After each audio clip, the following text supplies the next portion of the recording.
Oke, baik, halo teman-teman semuanya. Jadi pada kesempatan kali ini, kami dari kelompok 3 mata kuliah sistem terdistribusi akan mempresentasikan dan membahas mengenai replikasi dan konsistensi.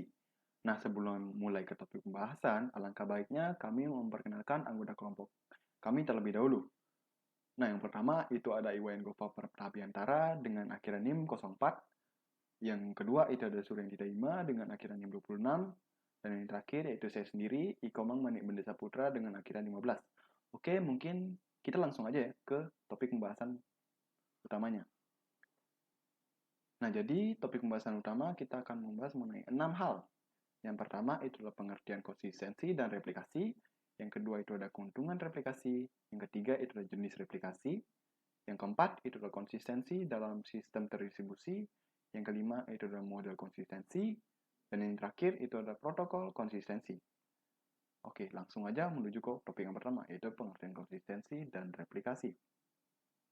Nah, pengertian konsistensi adalah keadaan ketika data dalam sistem atau database tetap memiliki nilai yang sama dan tidak mengalami perubahan yang tidak diinginkan. Oke, jadi konsistensi di sini itu mengacu pada keadaan di mana semua salinan data dalam sistem terdistribusi itu berada dalam keadaan yang sesuai ataupun konsisten satu sama lain. Nah, artinya ketika sebuah permintaan reading data ataupun baca data itu diterusin ke salah satu node dalam sistem, hasil yang dikembalikan itu harus sesuai dengan data yang terkini, meskipun data tersebut mungkin diperbarui oleh operasi tulis sebelumnya. Selanjutnya, itulah pengertian dari replikasi sendiri. Nah, replikasi ini adalah proses membuat salinan data dari satu sistem atau database lainnya. Replikasi digunakan untuk meningkatkan ketersediaan data, dan ini juga ngebantu kita dalam pemulihan ketika amit-amit terjadinya kegagalan sistem. Nah, jadi replikasi ini adalah teknik yang digunakan untuk nyalin dan ngedistribusin data serta objek-objek dari satu basis data ke data yang lainnya. Sambil menjaga konsistensi di antara keduanya, dengan menggunakan replikasi, data dapat dengan mudah disebarin ke berbagai lokasi melalui jaringan, baik itu jaringan lokal maupun jaringan internet. Nah, selain menjaga konsistensi juga, replikasi juga ngebantu ningkatin kinerja aplikasi dan ngedukung penggunaan data sesuai dengan kebutuhan, seperti proses transaksi online atau penggunaan dalam sistem dukungan keputusan DSS, atau bisa juga dalam basis data terdistribusi di beberapa server. Topik pembahasan selanjutnya itu ada keuntungan replikasi. Nah, jadi di keuntungan replikasi itu bervariasi ya teman-teman, tergantung pada jenis replikasinya. Tapi secara umum, replikasi memungkinkan keterisian data kapan saja diperlukan. Selain itu, ada manfaatnya itu ada 5. Yang pertama itu ada lokasi menyimpan, yang kedua itu ada lebih banyak kontrol atas data, yang ketiga itu ada ningkatin kinerja reading data, yang keempat itu ada mempercepat akses data, dan yang terakhir itu memastikan ketersediaan data. Jadi mungkin nggak bakal kita bedah satu-satu ya teman-teman. Yang pertama, lokasi menyimpan data. Nah, replikasi memungkinkan data disimpan di beberapa lokasi. Nah, ini mengurangi risiko kehilangan data jika salah satu lokasi mengalami masalah, ataupun jika salah satu node itu mengalami kegagalan. Yang kedua, itu ada lebih banyak kontrol atas data. Dengan memiliki salinan data di beberapa tempat, pengguna ataupun user itu memiliki lebih banyak kontrol terhadap integritas dan keamanan data. Yang ketiga, itu ada ningkatin kinerja reading data ataupun ningkatin kinerja membaca data. Nah, dengan adanya salinan data yang tersedia di berbagai tempat, permintaan data dapat dilayani dari sumber terdekat dan itu ngebuat ningkatin kinerja baca kita ataupun kinerja baca data.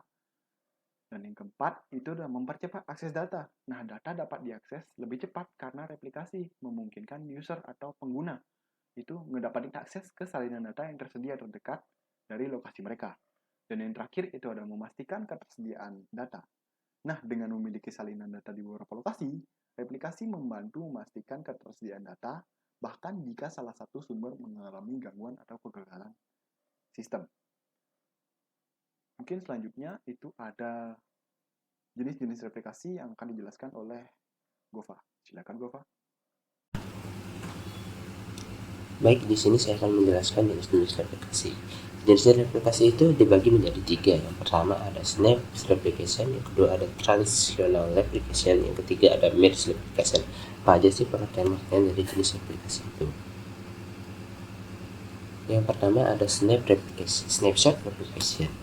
Snapshot replication ini adalah mendistribusikan data yang dapat dilihat pada saat tertentu tanpa melakukan update.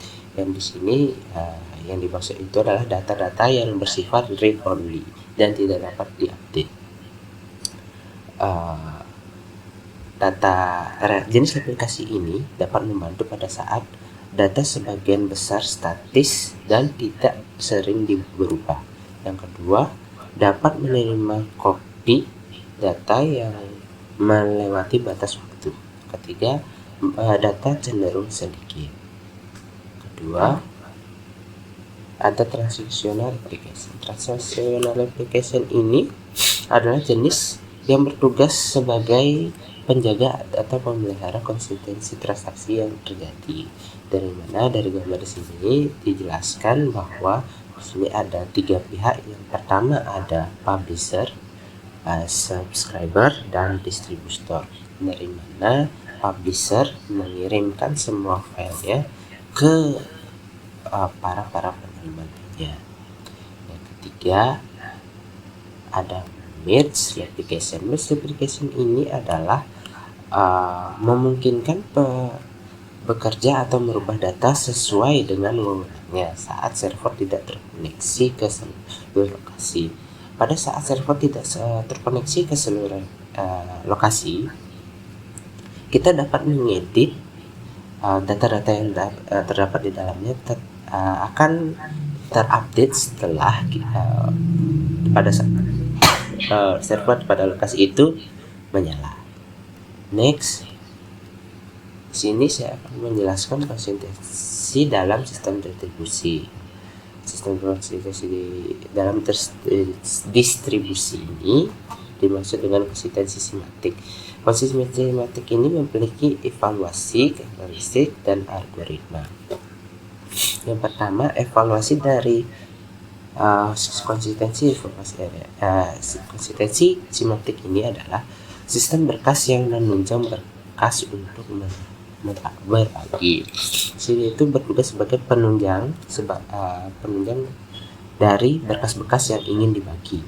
Yang kedua, karakteristik dari konsistensi simatik adalah pengguna ganda yang dapat mengakses sistem secara bersamaan, yang dimana karakteristik ini adalah mengakses satu file bersamaan, tidak hanya satu orang, bisa lebih untuk dilihat secara bersamaan.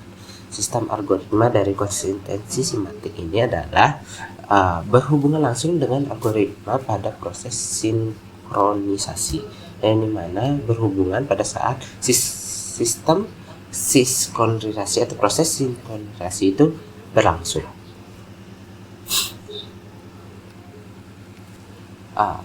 Ada contoh dalam penerapan konsistensi semantik.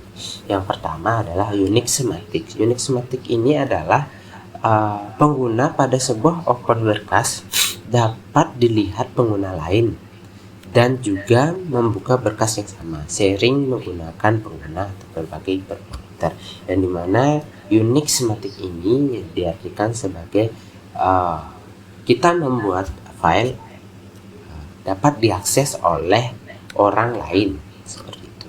Yang kedua ada session semantik. Session semantik ini adalah sebuah open berkas tidak dapat dilihat pengguna lain yang juga sedang membuka berkas yang sama, yang dimana kita membuka berkas itu atau kita pemilik berkas itu tidak dapat diakses oleh pengguna lain, seperti itu. Yang ketiga itu ada immutable share files, yang dimana sebuah immutable berkas tidak dapat dimodifikasi maupun beberapa pengguna mengakses immutable file, yang dimana isi dari berkas-berkas yang di dalam file tersebut tidak dapat diubah, diedit ataupun dihapus, seperti itu. Next, untuk model konsistensi akan dijelaskan oleh rekan saya.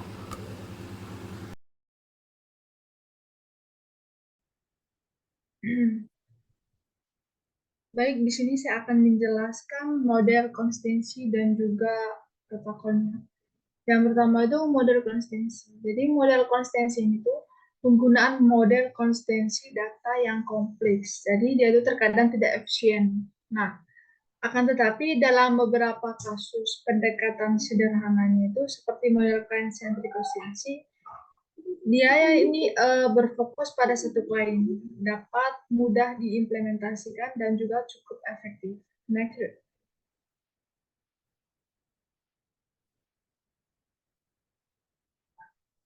Selanjutnya itu ada data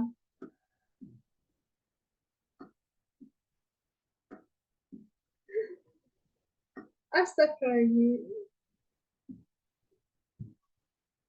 Selanjutnya itu ada data centric consistency model. Nah, kalau model konsistensi itu memastikan bahwa keselarasan antara approach rate dan rate itu pada data yang akan dibagikan, seperti pada sistem file berbagi ruang memori dan juga database. Ini dapat memungkinkan bahwa setiap proses untuk mengakses data itu dari media penyimpanan yang sebenarnya itu memiliki salinan data secara lokal, sehingga dia itu memastikan konsistensinya itu antara proses dan juga penyimpanan data. Next. Nah, kalau yang ini itu client-centric consistency model. Kita berasumsinya bahwa tidak ada proses update bersamaan terhadap penyimpanan data. Jika itu pun terjadi, biasanya dapat dipecahkan dengan mudah, karena mayoritas operasi itu melibatkan pembacaan data.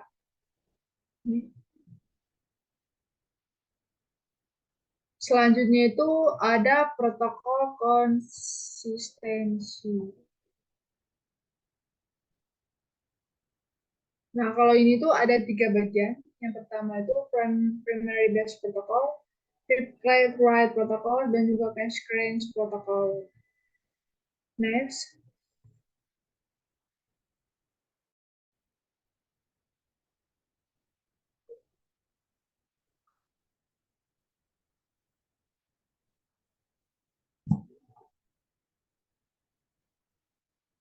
Yang pertama itu ada primary base protocol. Primary base protocol itu dibagi menjadi 2 jenis, yaitu remote write protocol dan juga local write protocol.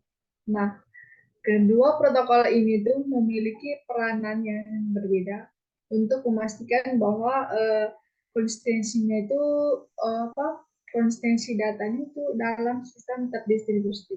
Yang pertama itu remote write protocol. Jadi remote write protocol ini tuh di mana semua operasi read dan write akan dikirimkan ke server utama atau primary server yang bertanggung jawab untuk menyimpan salinan utama dari data. Jadi ini memungkinkan bahwa konsistensi data itu karena semua operasi write harus dilakukan melalui server utama yang memastikan bahwa semua salinan data atau replika itu tetap sinkron. Yang keduanya itu ada local write protocol. Nah, kalau local write protocol ini itu memungkinkan bahwa operasi write itu akan dilakukan secara lokal pada salinan data atau replika tanpa harus mengirimkan permintaan ke server utama. Jadi ini dapat meningkatkan kinerja karena mengurangi latensi yang diperlukan untuk kemungkinan jaringan. Namun, untuk menjaga konsistensi data, protokol ini tuh memerlukan mekanisme tambahan untuk memastikan bahwa semua replika itu tetap sinkron setelah operasi write. Selanjutnya itu ada next week.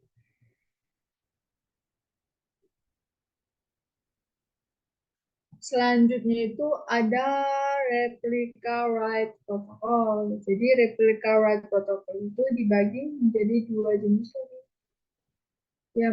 Yang pertama itu ada active replication dan juga query based protocol. Nah, kalau yang active replication itu jadi dia tuh setiap operasi write dikirimkan ke setiap replika dalam bentuk operasi, yang dimana dia akan dieksekusi. Semua update harus dilakukan dalam urutan yang sama di semua replika. Jadi dia Jadi untuk memastikan bahwa semua server itu menerima urutan operasi yang sama dan juga protokol broadcast atau atomik yang harus digunakan. Jadi yaitu menggunakan protokol broadcast atomik. Yang keduanya itu ada Quorum Based Protocol. Nah, kalau yang ini menggunakan pemungutan suara untuk menentukan apakah operasi tersebut apakah operasi read dan write itu dapat diselesaikan atau tidak. Client ini tuh harus mendapatkan izin dari node client untuk melakukan read atau write pada item yang akan direplikasikan. Next week. Selanjutnya itu ada cache currency protocol. Nah, kalau yang ini itu protokol ini tuh memastikan bahwa konsistensi data itu di cache atau penyimpanan sementara itu dengan update-nya akan teratur. Jadi untuk memastikan bahwa penggunanya itu selalu mendapatkan akses ke data yang terbaru dan juga konsistensi. Oke, jadi semua pemaparan yang sudah kami lakukan dapat disimpulkan bahwa konsistensi dan replikasi data merupakan aspek yang sangat penting dalam pengembangan sistem distribusi dan basis data terdistribusi. Nah, dengan demikian, kami juga ngumpulin beberapa poin-poin penting yang bisa teman-teman note ya sekiranya itu mungkin teman-teman perlukan. Yang pertama, itu pentingnya konsistensi. Nah, konsistensi data itu menjadi kunci dalam integritas dan keandalan sistem terdistribusi. Nah, tanpa adanya konsistensi yang memadai, penggunaan data dapat menjadi tidak dapat diandalkan dan berpotensi mengarah pada keputusan yang salah. Yang kedua, itu adalah kompleksitas replikasi. Nah, proses replikasi data dapat sangat kompleks, terutama dalam lingkungan yang memerlukan konsistensi tinggi dan toleransi terhadap partisi. Pemilihan model konsistensi dan protokol replikasi itu harus didasarin kepada kebutuhan spesifik dari aplikasi dan lingkungan sistem. Oke, mungkin segitu aja yang dari kami yang bisa kami sampaikan, dan berhubung topik pembahasan sudah kami tuntaskan dan tidak ada lagi yang bisa kami sampaikan, atau mungkin kalau misalnya dari teman-teman yang ada yang memiliki pertanyaan ataupun kurang memahami pembahasan dari kami, mungkin bisa menuliskan pertanyaannya di kolom komentar ya teman-teman. Dan mungkin kami akan membalas komentar teman-teman atau pertanyaan dari teman-teman. Nah, kami harap dengan adanya video ini dapat membantu dan menambah wawasan teman-teman terkait sistem terdistribusi itu sendiri, khususnya dalam replikasi dan konsistensi data. Nah, sekian dari kami. Aku Mani, perwakilan dari kelompok 3, pamit undur diri. Terima kasih dan sampai jumpa. Bye-bye.